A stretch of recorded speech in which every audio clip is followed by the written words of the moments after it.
Emmanuel, I understand you are still engaging in talks with state officials this afternoon, looking to avert the strike. Is the strike still going ahead? Oh, actually the strike commences tomorrow, and it's not actually a strike only. It is a strike and protest. We believe we have a government that seems to be insensitive to the plight of an average Nigerian. When Nigerian is still battling and we are still recording positive cases of COVID-19, the government of the day believed that the best they could do at this period is to further impoverish the citizens by hiking the price of electricity that we have not been enjoying, and also the only commodity that not together the economy of this country, PMS, commonly called petrol, or which people call gas. With this, we know that the trickle-down effect will permeate down. It will affect prices, it will affect standard of living, it will affect the cost of living, and Nigeria will be further impoverished. And we are saying we've had enough. If they are insensitive, we can tell them we are tired of this. We had enough. Enough is enough, and we can no longer take it. It is true that a meeting has been convened for 7 o'clock Nigerian time in the evening. Labour leaders will honor the meeting, but we know that the government of the day, it seems they are so resolute to continue to inflict pain on Nigerians. And that is why Nigerians will be on the street tomorrow. It is a national thing. It is throughout the country. All the 6 regions of the country, Nigerians will be on the street protesting the insensitive hike in the prices of electricity and petroleum. So what impact are you expecting? What sectors are likely to be the hardest hit? Sure. The Nigerian economy is based on these 2 products, on these 2 commodities, electricity and PMS. And so almost all facets will be hard hit.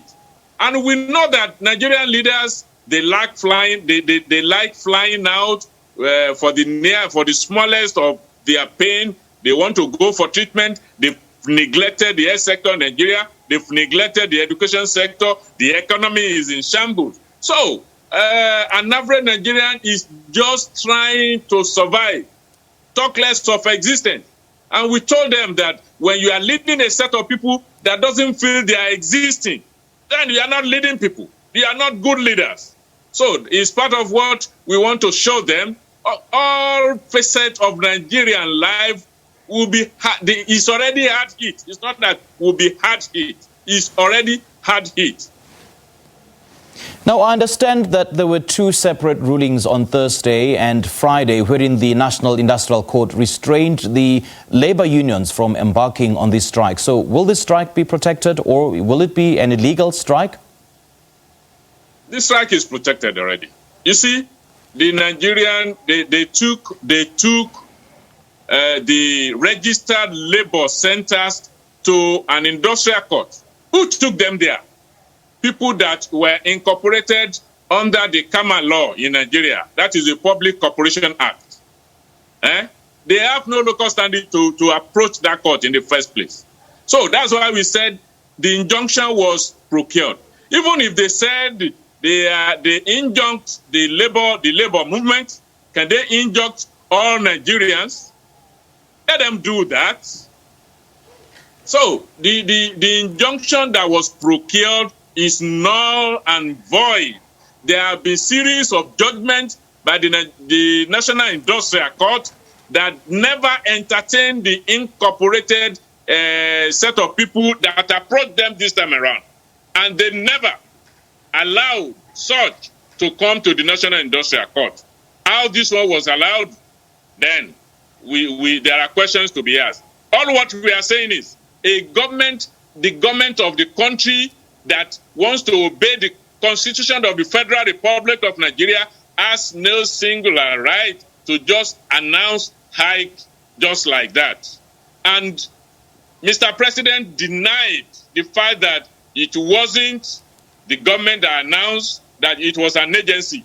The Constitution of the Federal Republic of Nigeria gave no agency the power to announce such a price increase or price decrease. The Constitution vested the power to do so in the Minister of Petroleum, in case of petroleum. And the Minister of Petroleum, as we have today, is Mr. President, President Muhammadu Buhari. So there are a lot of intrigues, there are a lot of arm-twisting tactics that is going on.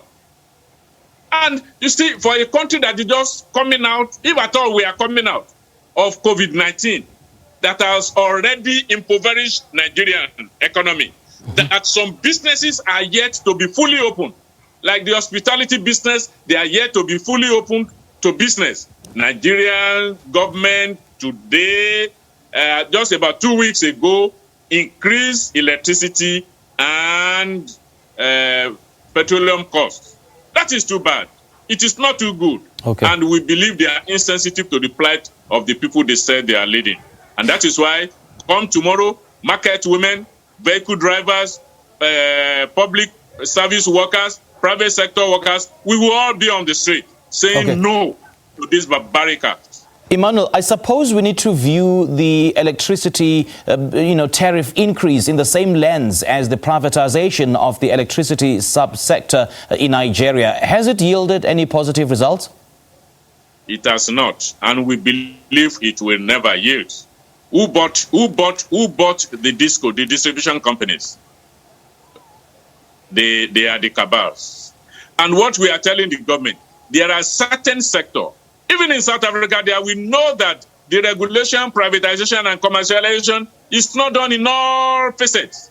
Commodities that affect the life of an average South African citizen is not left to the whims and caprices of the forces of demand and supply. All right, Emmanuel, great chatting to you. Thank you so much for your time. We appreciate it. And Sinker, that is what we are saying no to. Instead of the regulation, why don't they liberalize? All right. Let the government. We thank you for your time, Emmanuel. That was the leader of Trade Union Congress of Nigeria, Emmanuel Ogundiran, speaking to us live via Skype.